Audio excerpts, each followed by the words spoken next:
Абай Кунанбаев, великий казахский поэт, композитор, общественный деятель, родился 10 августа 1845 года в Семипалатинском уезде на склонах гор Шингыстау. Изначально поэту дали имя Ибрагим, но бабушка Зире ласково звала своего внука Абаем, что значит осмотрительный, осторожный. С тех пор окружающие тоже стали звать его Абаем, а настоящим именем его никто не называл. Отец Абая Кунанбай сыграл огромную роль в становлении характера поэта, его взглядов и личных качеств, таких как целеустремленность, настойчивость, человечность. Второе дорогое имя для поэта – его родная мать Улжан, добрая и мудрая женщина. Также в наивысшей степени повлияла на личность юного Абая его бабушка Зире. Ее отличало добродушие, тонкое восприятие окружающего мира. Абай очень любил свою бабушку. Зире была мастерицей устного рассказа, знала много интересного и красочно рассказывала. Когда бабушка уставала, Абай шел к матери, которая знала наизусть много стихов и поэм. Третьим учителем Абая был сам народ. Абай часто общался с простыми людьми и узнавал от них много нового для себя. Благодаря сказочно интересным рассказам бабушки и матери у Абая рано проснулся интерес к поэзии. Глубоко трогает история Янлейки Кебек. Наказание за любовь было жестоким. Привязать за хвост коня и волочить до смерти – такие истории огорчали Абая. Начатое в детстве домашнее обучение было продолжено в медресе у муллы Ахмед Резы в Семипалатинске, где он изучал арабский, персидский и другие восточные языки. Одновременно учился в русской школе. Первое путешествие юного Абая в аул Суэндик – это первая причастность Абая к политике. Именно здесь он встречает свою первую любовь.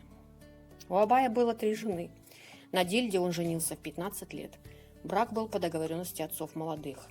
Дильда была тоже из знатной семьи, как и Абай. Часто Абаю приходится разбирать споры между людьми, и не всегда это устраивает обе стороны. Абай не оставался в стороне от политики. Был в курсе политических дел в стране. По словам сына Тураша, Абай исполнял обязанности главы уезда в 1866 году. Абай старался помогать людям, судить по совести. Он не любил ссоры и всегда старался примирить враждующих.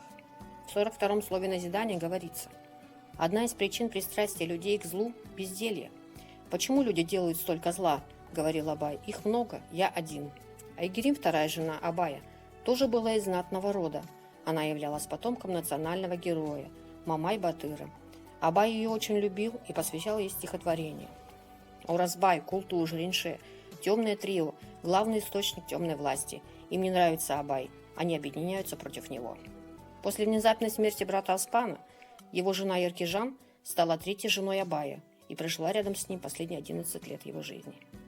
Друг Абая Евгений Михаэлис был редактором газеты «Семипалатинские областные ведомости».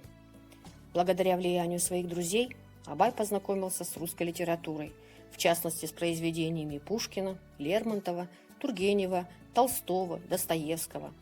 Он переводит Евгения Онегина на казахский язык, а письмо Татьяны ложит на музыку. Также Абай читает произведения западных ученых. Абай собирает вокруг себя молодежь и пропагандирует культуру и искусство. День и ночь работал Абай для истории, для будущих поколений. Опережая свое время, он создал неповторимый стиль поэзии. Если посмотрим на слова Абая, это светлый мир, мир поэзии, который создается вместе с судьбой людей. Абаем создано около 170 стихотворений, 56 переводов, написаны поэмы, слова назидания. Абай был еще и композитором. Он создал около 2 десятков мелодий, которые популярны и в наше время.